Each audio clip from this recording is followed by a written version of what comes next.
Movie की शुरुआत में हमें दो मैरिड कपल को दिखाया जाता है, जिसमें एक लड़के का नाम विक्की होता है और उसके साथ उसका पति होता है, और एक आदमी जिसका नाम डगलस होता है उसकी वाइफ होती है उसके साथ में।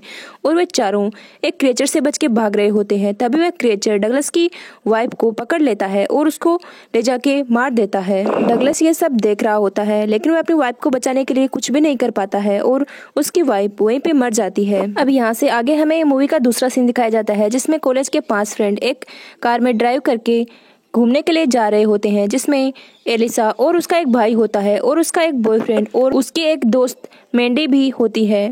और वे उस जंगल में पहुंचते हैं और जंगल में एक आगे बोर्ड लगा होता है जिसमें लिखा होता है कि यहाँ पे इस जंगल में इंसानों का जाना बिल्कुल मना है। तो वे सब ये से सीरियस नहीं लेते हैं और वे सोचते हैं कि शायद ये सरकार का की कोई चाल हो सकती है ताकि हम लोग जंगल से दूर रहे। और वे यहाँ पे पिक्चर क्लिक करते हैं। फिर वे जंगल में आगे चले जाते हैं और कुछ दूर जाने के बाद एलिसा अपने दोस्त को बताती है कि हम यहाँ पे रोज घूमने आया करते थे, लेकिन अब हम अलग जगह शिफ्ट हो चुके हैं और 7 साल से हम यहाँ पे नहीं आए हैं। अब आगे जंगल में उन्हें एक मरे हुए जानवर की बॉडी मिलती है, जिसे किसी दूसरे जानवर ने बहुत ही बुरी तरीके से मारा था। अब एलिसा अपने भाई को आगे जाने से रोकती है। एलिसा अपने भाई को कहती है कि अभी हमें आगे नहीं जाना चाहिए क्योंकि अभी रात होने वाली है और हमें वापस भी जाना है। अगर हमें यहाँ पे रात हो गई तो हमारे लिए मुश्किल हो सकता है। लेकिन एलिसा का भाई कहता है कि कोई बात नहीं है, हम अपने फादर के साथ यहाँ पे जंगल में बहुत ज्यादा आगे आते थे, लेकिन कुछ भी नहीं होता था और अब आगे भी कुछ नहीं होगा। इस प्रकार एलिसा को अपने भाई की बात मानने को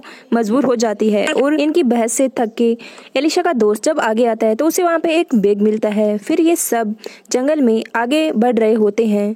तभी रात हो जाती है और सारे दोस्त एलिसा के भाई पे गुस्सा करने लगते हैं कि तुम्हारी वजह से ही हम जंगल में इतने आगे तक आए हैं। और तभी उनको एक बॉडी का पार्ट दिखाई देता है। ये उसी बॉडी का पार्ट था जो हमें मूवी की शुरुआत में दिखाया गया था, यानी कि डगलस की पत्नी का पार्ट्स थे। ये सब उसे देख ही रहे होते हैं। तभी उन्हें जंगल में एक अजीब से क्रिएचर की खौफनाक आवाज सुनाई देती है और वे बहुत डर जाते हैं और वे एक जगह पे जाके छुप जाते हैं। लेकिन वहाँ पर भी वह क्रिएचर उनके सामने आ जाता है और उसे देखकर वे और भी ज्यादा डर जाते हैं।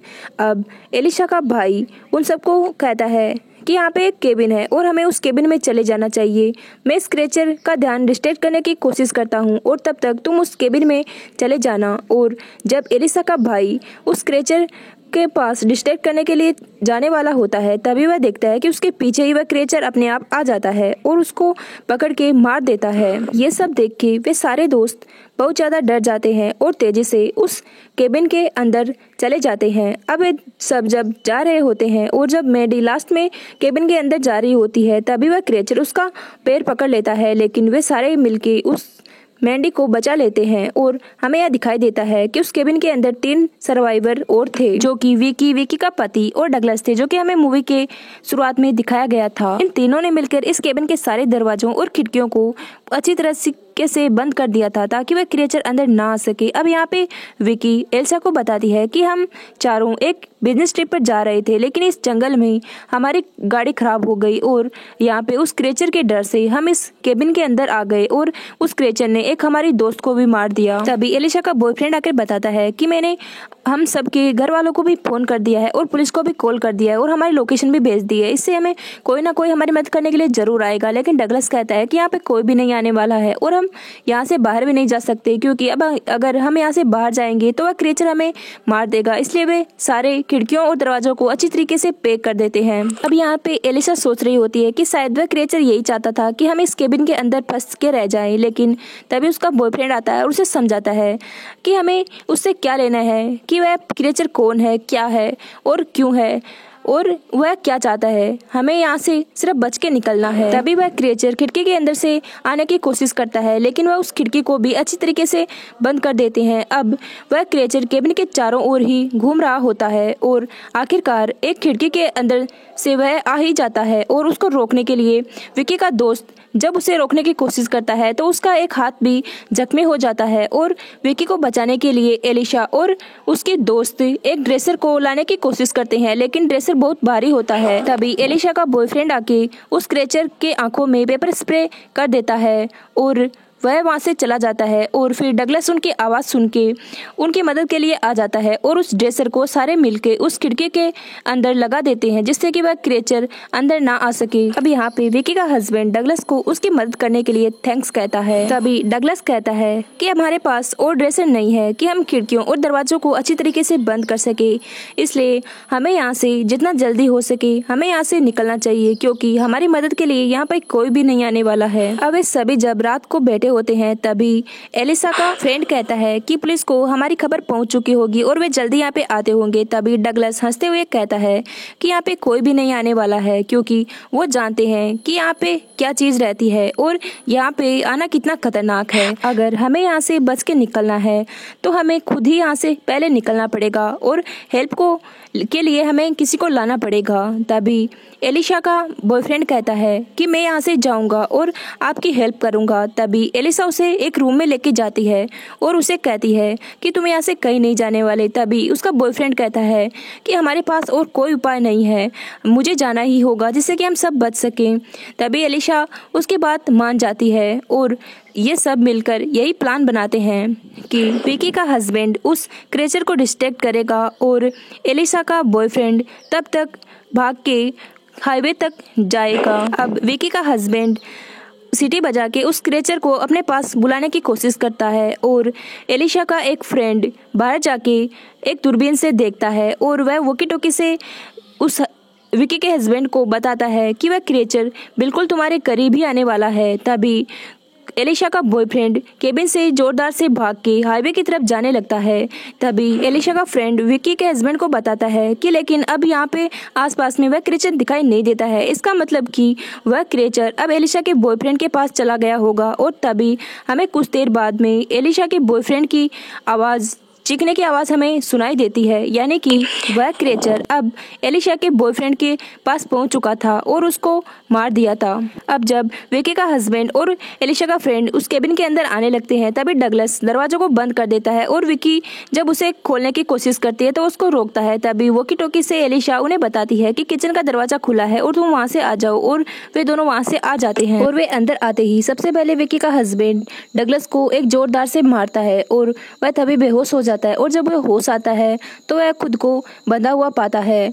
उन सब ने डगलस को बांध दिया था क्योंकि उनको डगलस पे बिल्कुल भी यकीन नहीं था। अब यहाँ पे एलिसा बहुत ही दुखी हुई क्योंकि उसने अपने भाई और अपने बॉयफ्रेंड को खो दिया था और वह सोचती है और वह कहती है कि अब मैं इस क्रिएचर को मारकर ही यहाँ से जाऊंगी। तभी एंडी का बॉयफ्रेंड भी कहता है कि मैं भी आज मरते मरते बचा हूँ और आगे भी मैं मर सकता हूँ, इसलिए मैं एंडी को सॉरी बोलना चाहता हूँ कि मैंने उसे चीट किया। तभी एंडी को बहुत ज़्यादा गुस्सा आता है और तभी वॉकी टॉकी बजने लगता है। शायद ये एलिशा के बॉयफ्रेंड की तरफ से कोई सिग्नल हो सकता है। उन्हें पता चलता है कि ये सिग्नल तो इस केबिन के नीचे बंदे अंडरग्राउंड रूम से आ रही है। तो एलिशा बिना कुछ सोचे समझे उस अंडरग्राउंड रूम में जाने लगती है। तभी उसके दोस्त भी उसके पीछे पीछे जाने लगते हैं, लेकिन विकी का हस्बैंड विकी को ऊपर ही छोड़ के जाता है क्योंकि वह सोचता है कि शायद नीचे क्रिएचर हो सकता है और वो उसको मार सकता है, इसलिए वह उसको वहीं पे छोड़ के जाता है। और जब वे जहाँ पे जाते हैं तो वहाँ पे घायल अवस्था में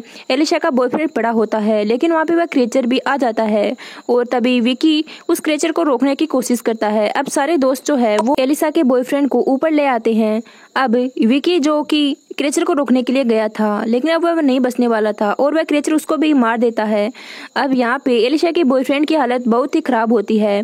तभी डगलस कहता है कि अब यह बचने वाला नहीं है, लेकिन हाँ, इसका एक फायदा हमें हो सकता है। डगलस का प्लान था कि हम एलिशा के बॉयफ्रेंड को यूज करके उस क्रिएचर को डिस्ट्रैक्ट करके हम यहाँ से बच के निकल सकते हैं, लेकिन एलिशा इसके लिए बिल्कुल भी तैयार नहीं थी और एलिशा एक अपना दूसरा ही प्लान बनाती है। वह कहती है कि क्यों ना हम इस क्रिएचर को यहाँ पे लाके ट्रैप कर ले और फिर अंडरग्राउंड रूम में पड़ी फ्यूल से उसे जला दे। तब डगलस कहता है कि मैं भी तुम्हारे प्लान से सहमत हूँ और मैं भी तुम्हारी मदद करूँगा। तभी एलिशा अपने दोस्त को डगलस को खोलने के लिए कहती है और उसका दोस्त डगलस को खोल देता है। तभी डगलस खुलते ही सबसे पहले एलिशा के बॉयफ्रेंड को मार देता है और ये उसकी इस हरकत से वे सारे बहुत ज़्यादा गुस्सा होते हैं और इससे पहले कि वे उस डगलस को कुछ कहते वह क्रिएचर ब्लॉक को तोड़ते हुए अंदर आ जाता है और अंदर आते ही डगलस को बहुत ही बुरी तरीके से मार देता है और फिर उसको खाने लगता है। और इस मौके का फ़ायदा उठा के वे सभी जाके अंडरग्राउंड रूम से वह फ्यूल लाते हैं और वहाँ पे आग लगा देते हैं, जिससे कि वह क्रिएचर